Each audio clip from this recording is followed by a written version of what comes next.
The sun descending in the west, the evening star does shine. The birds are silent in their nest, and I must seek for mine. The moon like a flower in heaven's high bower, with silent delight sits and smiles on the night.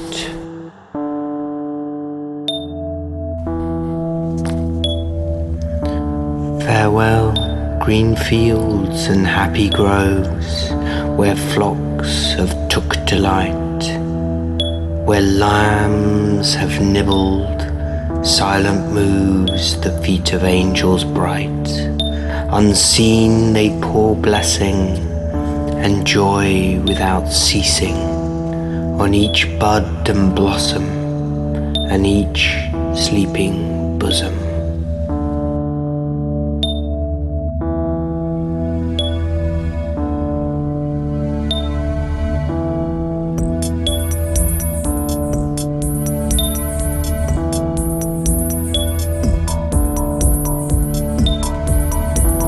They look in every thoughtless nest where birds are covered warm.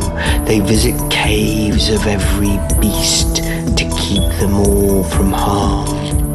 If they see any weeping that should have been sleeping, they pour sleep on their head and sit down by their bed.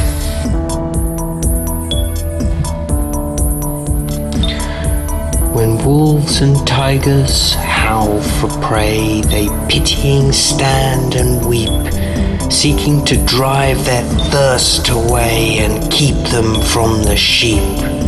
But if they rush dreadful, the angels most heedful receive each mild spirit, new worlds to inherit.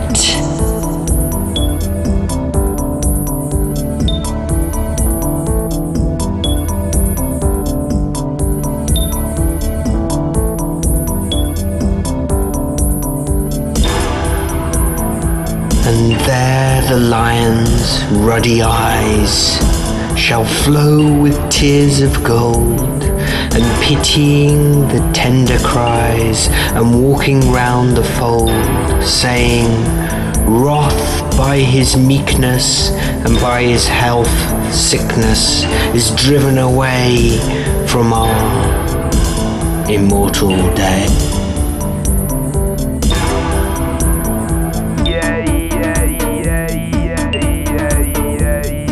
And now beside thee, bleating lamb, I can lie and sleep, or think on him who bore thy name, graze after thee and weep.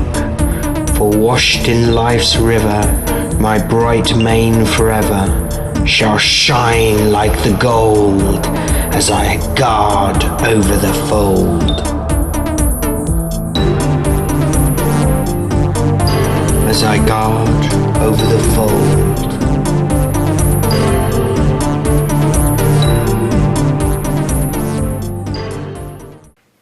So this poem is a fascinating poem, isn't it? I think in the history of English literature it has perhaps more in common with the symbolist poets, the French symbolist poets like Baudelaire, than many of the sort of poems we read from this time. It starts off in kind of conventional ways, sort of describing the sun going down, and then starts to use surprising sort of imagery to describe the night. So the moon is like a flower in the bower of heaven. Well, fair enough. And then it's smiling on the night. We've had the night smiling in Cradle Song, haven't we?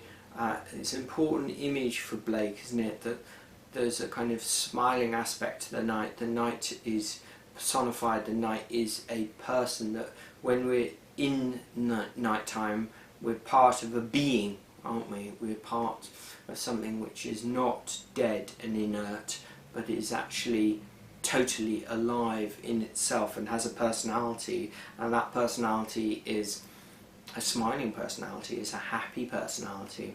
So there's a picture of innocent there. And then he says goodbye to the flocks in the second verse, and the feet of angels, silent moves the feet of angels bright, and unseen they pour blessing and joy without ceasing on each bud and blossom and each sleeping bosom.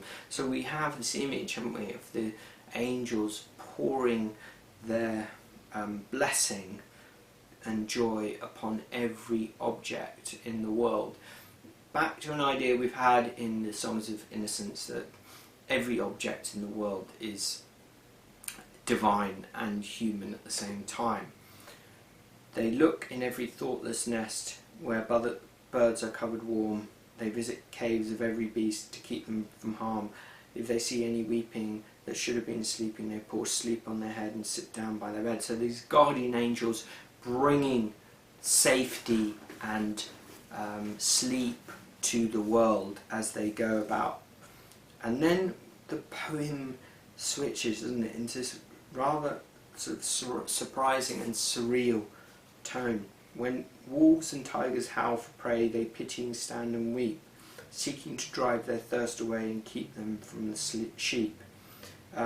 So we have the angels stand and weep when they see the wolves howling for the prey, and they save the sheep from the wolves and the tigers eating them. This is the angels.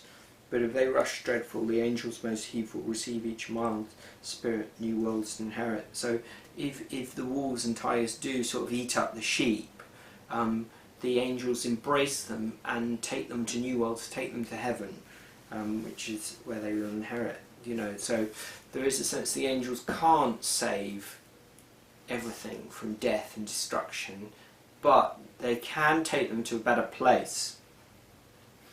And then we have the poem going into an even more strange place. And there the lion's ruddy eyes shall flow with tears of gold, and pitying the tender cries, and walking round the fold saying, so we have a picture of the lion. I think with ruddy eyes, I think the lion is another image for God. And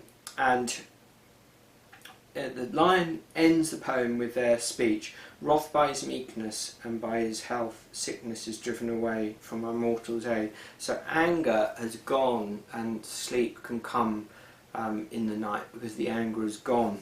And now beside the bleating lamb I can lie down and sleep. You know, because the anger's gone, the lion is able to sleep. Or think on him who bore thy name. Think on God, graze after thee and weep. For washed in life's river, my bright mane forever shall shine like the gold as I guard over the fold. So he's been washed clean by the night, hasn't he? He's been washed in life's river. This is taken from the Bible, Isaiah 11, chapter 11, verse 6, and 65. Chapter 65 verse 25, and this is the image of when the lion and lamb shall lie down together. That comes from Isaiah, so it's sort of a biblical image of them lying down, the lions lying down with the lamb and living in paradise. So once again we have Blake sort of saying, you know, there are these ordinary moments in life, like going to sleep, like nighttime, which are magical moments. They are moments when everything lies down together. There are moments when angels pour their blessing on everything, when they try their best to save people from things, where people go to heaven, and where the lion lies down with the lamb. And the poem is full of this kind of strange and rich and evocative imagery. It has a lulling, lilting, quite almost soft and subtle rhythm to it, and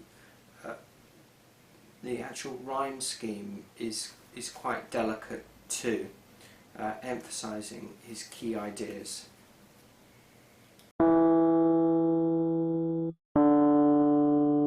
The sun descending in the west, the evening star does shine. The birds are silent in their nest, and I must seek for mine. The moon like a flower in heaven.